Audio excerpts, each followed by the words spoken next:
Vi starter med at vise mig jeres billeder. Lige hold dem op. I har nemlig også malet lidt sammen, arbejdet sammen, I to. Ja. Ikke så tæt på, Malte, så kan vi jo ikke se det. Sådan, ja. Billedet op, så vi kan se det. Tak. Hold op. Ja, så kan jeg lige se jeres elefanter. Vise din elefant til kameraet.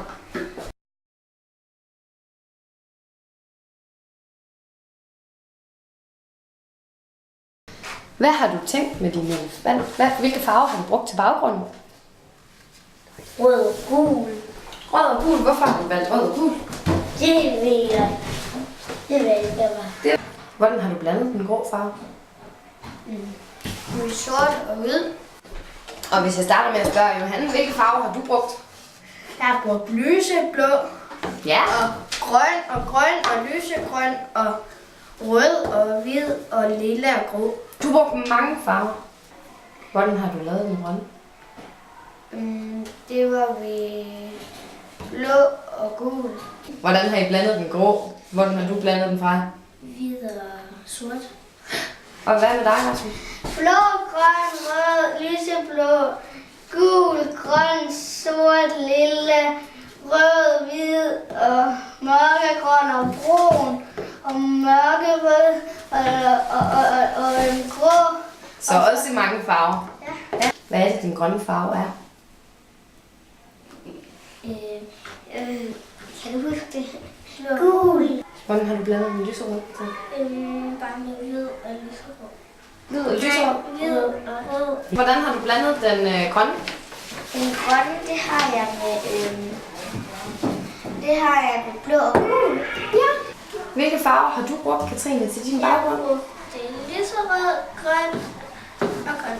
Ja. Sådan 3 forskellige røde. Hvorfor har du valgt at bruge lyserød?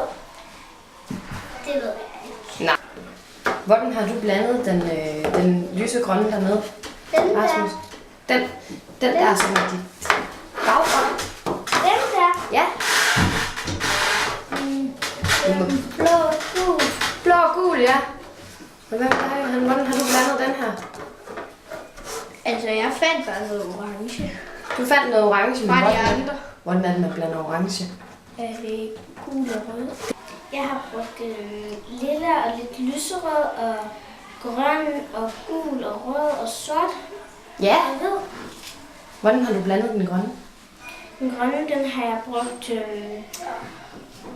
gul og blå. Hvordan har du blandet den lyserøde her?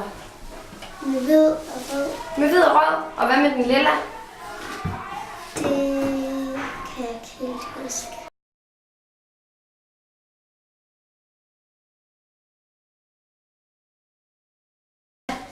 Kan I huske, at vi snakkede om det der med, at man kunne lave virkelighedselefant og fantasielefant?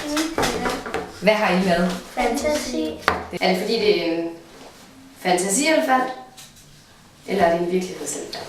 Fantasi, ellers ville det jo ikke være lyserød. Kan I huske, at vi snakkede om, at man kunne lave en virkelighedselefant og en fantasielefant? Hvad har I lavet? I virkeligheden dans. Hvordan kan man se, at det er en virkelighedselefant? Den er sådan brun, grå. Ja. Hvordan kan man se, at det er en virkelighedselefant? At den er grå, og den har en lille... Og det, Ja. så den har en blå øjne, og så har den en sådan snæb, og så er der græs og himmel. Kan I huske, at vi snakker om, at der er en virkelighedselefant og en fantasielefant? Hvad har I lavet? Fantasi. Hvordan kan man se, at det er en fantasielefant? Hvordan kan man se, at din er en fantasielefant? Fordi den er gul, og den har røde ører og sådan noget. Har rigtige elefanter det? Nej. Hvordan kan man se det på din, Katrine? Fordi min står op og sådan gul. Hvilken slags elefant har du valgt at lave? Fantasielefant. Hvordan kan man se det? Fordi den er lille, og baggrunden den er mærkeligvis. Hvorfor har du brugt grøn og blå til din baggrund? Det ved jeg ikke, fordi jeg vil ikke have sådan en fantasielefant. Jeg vil bare have sådan en almindelig elefant. Så din er en virkelighedselefant? Ja. Hvordan kan man se det? Det er fordi, at den er sådan grå. Det er ikke ligesom, hvis man har en lyserød elefant. Nej. Det er bare sådan en fantasi.